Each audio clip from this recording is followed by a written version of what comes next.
Welcome to Candela physics academy. നമ്മൾ NEET കോച്ചിങ്ങിന്റെ ഭാഗമായിട്ട് ന്യൂക്ലിയോഫിലിക് സബ്സ്റ്റിറ്റ്യൂഷൻ റിയാക്ഷനിൽ നമുക്ക് ആവശ്യമായിട്ട് വരുന്ന കുറെ കാര്യങ്ങൾ പലവട്ടം പരീക്ഷയ്ക്ക് റിപ്പീറ്റ് ചെയ്ത് വന്നിട്ടുള്ള പല പോയിന്റ്സുകൾ നമ്മൾ കമ്പൈൻ ചെയ്തുകൊണ്ട് ഒരു ഷോർട്ട് ട്രിക്സ് ആയിട്ട് നമ്മളിവിടെ അവതരിപ്പിക്കുകയാണ്.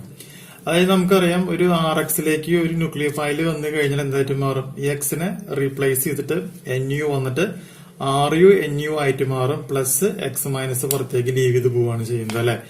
അങ്ങനെയുള്ള ഒരു കുറച്ച് റിയാക്ഷൻസിന്റെ ഒരു ഗ്രൂപ്പ് നമ്മൾ ഇന്ന് ക്രിയേറ്റ് ചെയ്തിട്ടുണ്ട്. ആ ഗ്രൂപ്പ്സ് മൊത്തം പഠിക്കുകയാണെന്നുണ്ടെങ്കിൽ ഈ ഹാലോ അൽക്കേൻസിന്റെ സബ്സ്റ്റിറ്റ്യൂഷൻ റിയാക്ഷനുമായി ബന്ധപ്പെട്ട് വരുന്ന കുറേ പ്രോബ്ലംസ് നമുക്ക് ഈസി ആയിട്ട് നമുക്ക് സോൾവ് ചെയ്യാനായിട്ട് സാധിക്കും. അപ്പൊ ഈ ഒരു റിയാക്ഷൻ നടക്കാനായിട്ട് ഒരു പെർട്ടിക്കുലർ റിയേജന്റ് വേണം. ആ റിയേജന്റ് വന്നു കഴിയുമ്പോഴാണ് എന്തായിട്ട് മാറുന്നത്? നമുക്ക് റിയാക്ഷനും കറസ്പോണ്ടിങ് ആയിട്ടുള്ള പ്രോഡക്റ്റുകളും ഫോം ചെയ്യാം. അപ്പൊ നമുക്കിത് ഏതൊക്കെയാണ് എന്നുള്ളത് നോക്കാം. അപ്പൊ ഒന്നാമത്തെ കാറ്റഗറിയിൽ വരുന്ന ആള് ആണ് NaOH അല്ലെങ്കിൽ KOH അല്ലെങ്കിൽ മോയിസ്റ്റ് Ag2O. ഇവര് വരികയാണെന്ന് വിചാരിക്കുക. റിയേജന്റ് ആയിട്ട് ഒന്നില്ലെങ്കിൽ NaOH വരാം, അല്ലെങ്കിൽ KOH വരാം, അല്ലെങ്കിൽ മോയിസ്റ്റ് Ag2O വരികയാണെന്ന് വിചാരിക്കുക. ഈ വരുന്ന സിറ്റുവേഷനിൽ ന്യൂക്ലിയോഫൈലായിട്ട് ആക്ട് ചെയ്യുന്നത് HO മൈനസ് ആയിരിക്കും. കിട്ടുന്ന റിസൾട്ട് എന്ന് പറയുന്നത് ROH ആയിരിക്കും. The class of the main product എന്ന് പറയുന്നത് എന്തായിരിക്കും? ആൽക്കഹോൾ ആയിരിക്കും. ഈ സിറ്റുവേഷനില് മെയിൻ പ്രോഡക്റ്റ് ആയിട്ട് നമുക്കിവിടെ ഫോം ചെയ്തു വരാം. ആദ്യം ഈ ട്രിക്സ് പഠിക്കുക, അതിനുശേഷം ഇതിന് ബേസ് ചെയ്തുകൊണ്ടുള്ള പ്രോബ്ലംസ് എങ്ങനെ സോൾവ് ചെയ്യാന്നുള്ളത് നെക്സ്റ്റ് വരും വീഡിയോസിൽ നമുക്ക് എക്സ്പ്ലെയിൻ ചെയ്യാം. ഓക്കെ, ഇനി ഈ NaOH KOH മോയിസ്റ്റ് Ag2O കഴിഞ്ഞാൽ പിന്നെ വരാൻ ചാൻസ് ഉള്ളത് ആരാണ്? റിയേജന്റ് ആയിട്ട് H2O വരാം. ആ സമയത്ത് ന്യൂക്ലിയോഫൈൽ എന്ന് പറയുന്നത് H2O ആണ്. സോ സബ്സ്റ്റിറ്റ്യൂഷൻ പ്രോഡക്റ്റ് എന്ന് പറയുന്നത് എന്താണ്? ROH. അതായത് RNU ആണ് നമ്മൾ ഉദ്ദേശിക്കുന്നത്.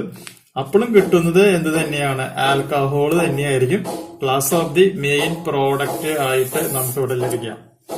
ദെൻ മൂന്നാമതായിട്ട് നമ്മളിവിടെ ഉപയോഗിക്കുന്നത് R'ONa എന്ന് പറയുന്ന ഒരു റിയേജന്റ് ആണ് എന്ന് വിചാരിക്കാം. ആ സമയത്ത് നമുക്കിവിടെ കിട്ടുക R'O മൈനസ് സബ്സ്റ്റിറ്റ്യൂഷൻ റിയാക്ഷൻ നടത്തുമ്പോൾ RO R' ആയിരിക്കും. ഇത് എന്ന് പറഞ്ഞാൽ എന്തായിരിക്കും? ഈതർ ആയിരിക്കും. ഈ സിറ്റുവേഷനിൽ എന്തായിട്ട് മാറുന്നത്? ക്ലാസ് ഓഫ് ദി പ്രോഡക്റ്റ് ആയിട്ട് നമുക്ക് വരിക. ഓക്കെ, ഇനി നാലാമത് ഏതെങ്കിലും സിറ്റുവേഷനിൽ റിയേജന്റ് NaI ആണ് എന്ന് വിചാരിക്കുക. സോ I' നമുക്ക് ഇവിടെ വരും. അപ്പോൾ എന്ത് വരും? RI ആണ് വരിക. ആ സമയത്ത് നമുക്ക് ഇവിടെ എന്താണ് ലഭിക്കുക? ആൽക്കൈൽ അയോഡൈഡ് ആയിരിക്കും. ആൽക്കൈൽ അയോഡൈഡ് ആയിരിക്കും നമുക്ക് ഇവിടെ എന്തായിട്ട് വരുന്നത്? ഫോം ചെയ്യാനായിട്ട് പറ്റുക. ഇനി അഞ്ചാമത്തത് എന്ന് പറയണത് NH3 ആണെന്ന് വിചാരിക്കുക. ന്യൂക്ലിയോഫൈൽ എന്ന് പറയുന്നത് NH3 ആണ്. അപ്പോൾ അത് എന്തായിട്ട് മാറാണ് ചെയ്യുക? RNH2 ആയിട്ട് മാറും. എന്ന് പറയുകയാണെങ്കിൽ നമുക്ക് കിട്ടുന്നത് എന്താണ്? പ്രൈമറി അമൈൻ ആയിരിക്കും നമുക്ക് ഇവിടെ ലഭിക്കുക. എന്താണ് ലഭിക്കുക? പ്രൈമറി അമൈൻ ആയിട്ട് നമുക്കിവിടെ ലഭിക്കുക. ഇനി ആറാമതായിട്ട് നമ്മൾ ഉപയോഗിക്കുന്നത് R'NH2 ആണ് എന്നുണ്ടെങ്കിൽ R'NH2 വരും. എന്ത്? ന്യൂക്ലിയോഫൈൽ ആയിട്ട് റിയേജന്റ് ആയിട്ട് വരിക ഏതാണ്? RNH R' ആയിട്ട് മാറുകയാണ് ചെയ്യുക. ഇത് എന്ന് പറയുന്നത് എന്താണ്?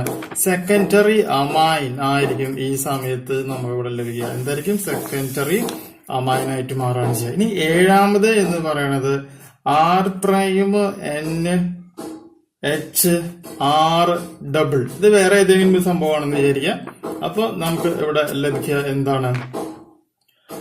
R'NH R' ഡബിൾ ബോണ്ട് നമുക്ക് ഇവിടെ കിട്ടും. എന്ന് പറയുകയാണെങ്കിൽ ഇവിടെ RN R' ഡബിൾ ബോണ്ട് എന്ന് പറയുകയാണെങ്കിൽ അതെന്താണ്? ടെർഷ്യറി അമൈൻ ആയിരിക്കും നമുക്ക് ഇവിടെ ലഭിക്കുക. ഓക്കെ, അപ്പൊ ഒരു 7 ഡിഫറെന്റ് കണ്ടീഷൻസ് പറഞ്ഞു നമ്മൾ. റിയേജന്റ്, ന്യൂക്ലിയോഫൈൽ, സബ്സ്റ്റിറ്റ്യൂഷൻ പ്രോഡക്റ്റ് ഏതാന്നുള്ളത് പറഞ്ഞു, ക്ലാസ് ഓഫ് ദി പ്രോഡക്റ്റ് പേര് പറഞ്ഞു. അപ്പൊ NaOH KOH മോയിസ്റ്റ് Ag2O വരികയാണെങ്കിൽ അവിടുത്തെ ന്യൂക്ലിയോഫൈൽ എന്ന് പറയുന്നത് HO മൈനസ് ആയിരിക്കും. സബ്സ്റ്റിറ്റ്യൂഷൻ പ്രോഡക്റ്റ് എന്ന് പറയുന്നത് ROH ആണ്. Class of the main product alcohol. H2O ആണ് റിയേജന്റ് എന്ന് വിചാരിക്കുക. ന്യൂക്ലിയോഫൈൽ H2O, ROH ഇവിടെ ആൽക്കഹോൾ വരും. R പ്രൈം O Na ആണെങ്കിൽ R prime O minus RO R prime ether. NaI ആണെങ്കിൽ I prime RI alkyl halide. NH3 ആണെങ്കിൽ NH3 RNH2 primary amen ആയിട്ട് മാറും. R പ്രൈം NH2 ആണ് എന്നുണ്ടെങ്കിൽ R prime NH2 RNH R prime secondary amen. R prime NH R double prime ആണെങ്കിൽ R prime NH double prime RN R prime R double prime ആയിട്ട് മാറും. Tertiary amen ആയിരിക്കും ഇവിടെ നമുക്ക് എന്തായിട്ട് മാറാം, പ്രോഡക്റ്റ് ആയിട്ട് നമുക്കിവിടെ ലഭിക്കുക. ഇത് വെച്ചുകൊണ്ട് എങ്ങനെയാണ് ക്വസ്റ്റ്യൻസ് പ്രോബ്ലംസ് വരിക എന്നുള്ളതൊക്കെ നമുക്ക് ഇനി വരും വീഡിയോസിൽ നമുക്ക് എക്സ്പ്ലെയിൻ ചെയ്യും. അപ്പൊ ആദ്യം ഈ ഒരു 7 പോയിന്റ് ഉള്ള ടേബിൾ പഠിക്കാം. ഇത് 7 എണ്ണമല്ല, ഇനിയും കുറച്ചും കൂടി ഒരു 7 എണ്ണം കൂടിയും അടുത്തതായിട്ട് വരുന്നുണ്ട്. അത് നമുക്ക് അടുത്ത വീഡിയോയിൽ ഡിസ്കസ് ചെയ്യാം. ഈ ഒരു വീഡിയോ നിങ്ങൾക്ക് യൂസ്ഫുൾ ആണെങ്കിൽ തീർച്ചയായും നമ്മുടെ ചാനൽ ഒന്ന് സബ്സ്ക്രൈബ് ചെയ്യുക. തൊട്ടടുത്ത് കാണുന്ന ബെൽ ബട്ടൺ അമർത്തുക. വീഡിയോ ഇഷ്ടപ്പെട്ടില്ലെങ്കിൽ ലൈക്ക് ചെയ്യുക, അൺസബ്സ്ക്രൈബ് ചെയ്യുക, വേറെ എവിടെയും സ്ഥലം വിടാം. Okay, by.